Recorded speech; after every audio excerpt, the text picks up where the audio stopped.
after weeks of economic strain. On Friday, stocks surging, the Dow jumping more than 500 points, the S&P 500 posting its longest winning streak in just over 2 decades.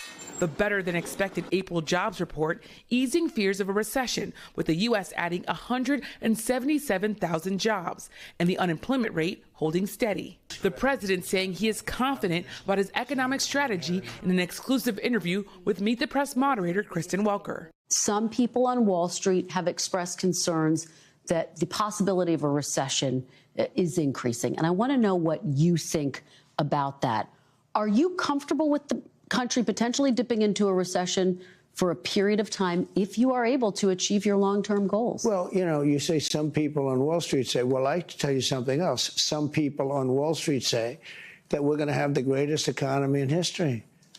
Why don't you talk about them? Because some people on Wall Street say this is the greatest thing. Well, that's what I'm getting at. That's what I'm getting at, though. It's the same question. Yeah, there are many people on Wall Street say this is going to be the greatest windfall ever happened. And that's my question. Remember the this. long term. Yeah. Is it okay in the short term to have a recession? This. Look, everything's okay.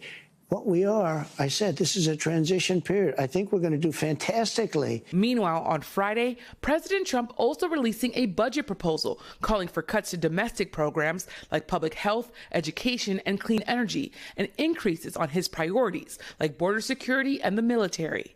And on Friday afternoon, the Trump administration also asking the Supreme Court to grant the Department of Government Efficiency access to sensitive Social Security data. And Yamiche, NBC News has also learned some exclusive new details about a military parade that the president has long been eyeing. It's now just weeks away. What more have we learned?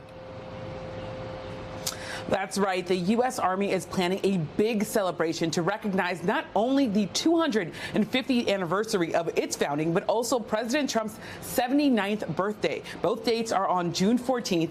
That parade will potentially bring some 150 military vehicles, including tanks and 50 aircraft, onto and over the streets of the nation's capital, according to 3 defense officials familiar with the plans. During his first term, President Trump wanted a big military parade, but it didn't happen because of concerns over cost and potential damage to streets. These new plans are still evolving, but the current estimate for the parade is as much as $45 million, according to 2 of the defense officials. Peter? Yamiche Alcindor there traveling with the president in Florida today. Yamiche, thank you. And of course, you can see much more of Kristen Welker's exclusive interview with President Trump to air tomorrow morning on Meet the Press. Hey, thanks for watching. And don't forget, you can catch the Today Show every morning on NBC or take Today when you're on the go. Just follow the Today podcast on Apple Podcasts, Spotify, or wherever you listen.